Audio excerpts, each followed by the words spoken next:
Bom, pessoal, hoje nós vamos, a nossa aula de hoje vai retratar sobre os assuntos da pobreza, fome e exclusão social. Os conteúdos vão ser colocados no sistema e enviadas as atividades no e-mail no WhatsApp de vocês, certo? Bom, primeiro nós vamos falar aqui dos conceitos de pobreza, né? Então nós temos a pobreza absoluta e a pobreza relativa. Bom, a pobreza absoluta são pessoas que vivem em situação de pobreza, de miséria extrema, e que em qualquer lugar do planeta. Ou seja, em qualquer lugar, em qualquer lugar do planeta você vai estar vivendo a situação de não ter acesso aos itens básicos de sobrevivência adequada. Já a pobreza relativa é uma situação de pobreza que é quando você é comparado com outras pessoas, você pode ser caracterizado como estando na faixa da pobreza ou não. Como exemplo, nós vamos citar aqui a questão dos Estados Unidos. Nos Estados Unidos, nós temos lá as pessoas que vivem, que são consideradas pobres, são pessoas que vivem com R$ 4.700 mensais.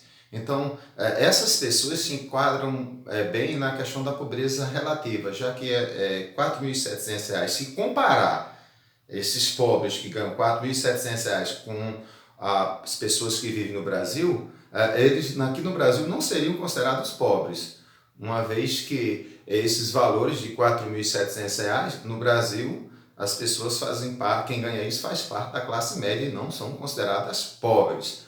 Mas na frente a gente vai ver que no Brasil a pobreza extrema é considerada quem ganha menos de R$ 70 ao mês, né? Então, assim, a pobreza relativa ela vai depender do local e com quem você vai estar sendo comparado, né? Eu posso ser pobre aqui no Brasil e em outro país não ser, ou vice-versa, como é o caso dos Estados Unidos em relação à população brasileira, não é? Nós temos aqui a linha internacional de pobreza e a linha nacional de pobreza que estão presentes nos países. Cada país tem sua linha de pobreza, que é chamada linha nacional da pobreza, que ela é diferente em cada país, por isso que existe a pobreza relativa, porque tem pessoas que podem se encaixar num conceito de pobreza em um país e em outro país essa pessoa não se encaixar nessa situação de pobre, como foi o exemplo dos pobres nos Estados Unidos comparado com os pobres no Brasil. A linha nacional de pobreza ela muda muito. Eu tenho 3 exemplos aqui. Eu tenho na China as pessoas que vivem com 92 centavos de dólar ao dia, ou seja, essas pessoas vivem com menos de $1 ao dia, são pessoas consideradas pobres.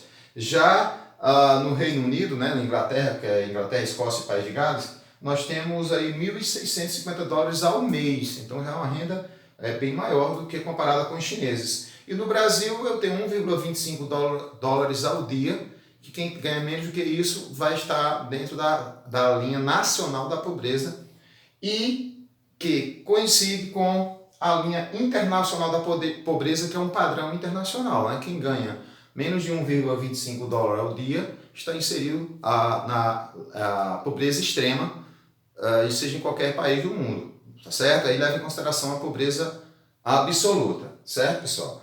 Para a gente ter uma noção aqui, eu vou adiantar aqui um pouco aqui, são várias causas da pobreza, para a gente diferenciar um pouco da pobreza em relação aos Estados Unidos com o Brasil, já que foi feita essa comparação no início. Aqui eu tenho um bairro, olha a diferença desse bairro de classe pobre nos Estados Unidos. Você tem aí ruas com apartamentos, certo? Que no Brasil, com acesso, né, pessoas com uma moradia mais ou menos adequada, né, comparando com essa aqui, que seria de uma favela no Brasil, do pavãozinho. Olha a diferença das condições de moradia dessas pessoas no Brasil, que são consideradas, na sua grande maioria, pobres, para as pessoas que vivem aqui. As imagens em si, elas mostram essa diferença. Então, no Brasil, as pessoas que residem nesses apartamentos não seriam consideradas pobres, dependendo da renda, se for a mesma lá dos Estados Unidos. Já aqui, olha a imagem como ela é bem contrastante, né? A pobreza no mundo, ela é causada por diversos fatores, né? Nós elencamos alguns fatores aqui eu tenho a questão do conhecimento tecnológico, que vai afetar a produtividade. Thomas Malthus, ele não contava com desenvolvimento tecnológico, ele dizia que a produção de alimentos jamais acompanharia o ritmo de crescimento populacional. Então, fomes, guerras, epidemias seria uma forma de controle natural para reduzir essa diferença, né? Mas ele não contou com o desenvolvimento tecnológico, que a partir da Revolução Industrial nós tivemos uma grande produtividade na questão de alimentos e todos os outros bens necessários à população. Mas hoje as catástrofes naturais, né, como terremotos, erupções vulcânicas, furacões, eles também acabam destruindo vários locais e acabam afetando, agravando o problema da pobreza. Mas uma das coisas mais importantes que nós temos a relatar sobre a questão da pobreza são os conflitos armados e as guerras. As grandes guerras mundiais destruíram um continente, destruiu a Europa, né, e que aumentou o índice de pobreza lá na região.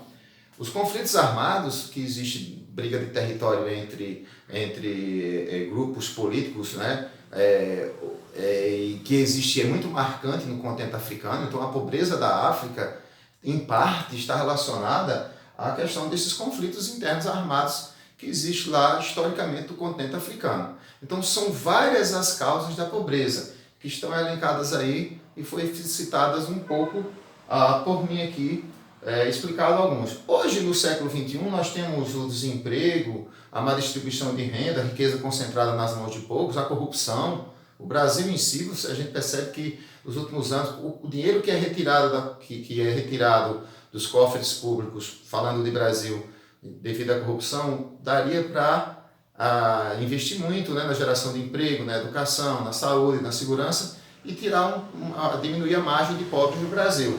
A exclusão social, né, a concentração de renda, ela gera a exclusão social, né? Ou seja, muitas pessoas são excluídas de diversos. Aqui, nesse trabalho que a gente está fazendo, muitas pessoas estão excluídas desse processo de aprendizado através do problema do sistema digital, já que nem todos têm acesso de forma correta e como deveria, né? Uma das coisas que atualmente a gente está vendo, que vai agravar a pobreza, é a questão da pandemia que nós estamos vivendo do coronavírus. No Brasil, nos Estados Unidos, já são 6 milhões de desempregados até a semana passada. Aqui no Brasil nós vamos ter também, já que essas pessoas pobres são as mais vulneráveis, e o sistema econômico acaba parando, fábricas param, deixam de produzir, deixam de comercializar, demitem funcionários. Então as crises econômicas, que às vezes são agravadas por uma epidemia ou por pandemia, também vão contribuir para o aumento da pobreza. Então, uma das metas da Agenda 21, que é acabar com a pobreza e a fome no mundo, né, que é as metas para o século XXI, é erradicar a fome e a pobreza no mundo. E para combater a pobreza, antes de tudo, tem que se acabar com a fome. Então, é um dos primeiros passos, isso é uma das metas da Agenda 21, né, que tem metas para o nosso século XXI, que é erradicar a fome e a pobreza. Eu espero, volto a repetir, rápido para que o vídeo não fique longo, já que os alunos vão ter acesso a esse material. Aí eu espero que tenha ajudado um pouco aí na questão dos conhecimentos de vocês, né?